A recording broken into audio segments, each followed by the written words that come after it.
রাইত হয়েছে, এখন ঘুমা তোরে মা। আয় তোরে একটা নতুন গপ্প শোনাই। গপ্প? মেলা দিন আগের কথা। এক রাজার ছিল 7-7টা রানী, কিন্তু এতগুলো রানী থাকার পরেও রাজার একটাও পোলাপান আসছিল না। কিন্তু একদিন রাজামশাই, রাজামশাই, ছোট রানীর বাচ্চা হইব।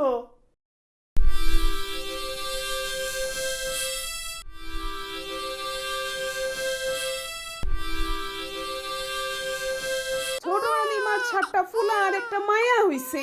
এ হতে পারে না, এর একটা বিহিত করতেই হবে। এগুলোকে যত দূরে পারো ফেলে দিয়ে আসো, প্রাণে যেন রক্ষা না পাই এই অলক্ষণীগুলো।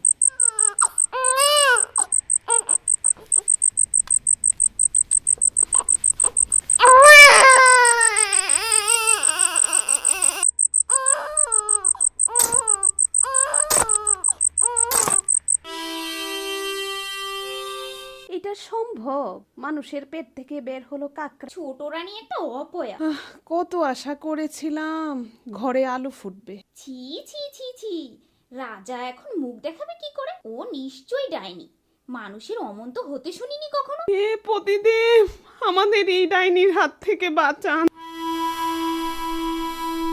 ওকে এই রাজ্য থেকে বের করে দাও।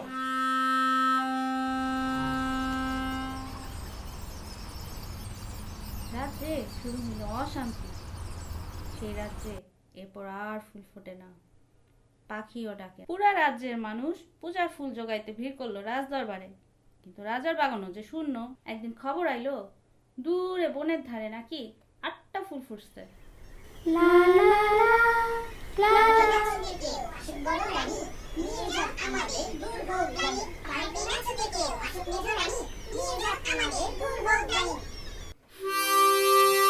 যেখান থেকে পারো ছোট রানীকে ধরে আনো, যে কোনো মূল্যে। সারা রাজ্যে ঢেরা পেটাও। সারা রাজ্যে ছড়ায় পড়লো রাজার লোক রানীরে খুঁজা বাইর করতে। শেষমেশ তারে পাওয়াও গেল।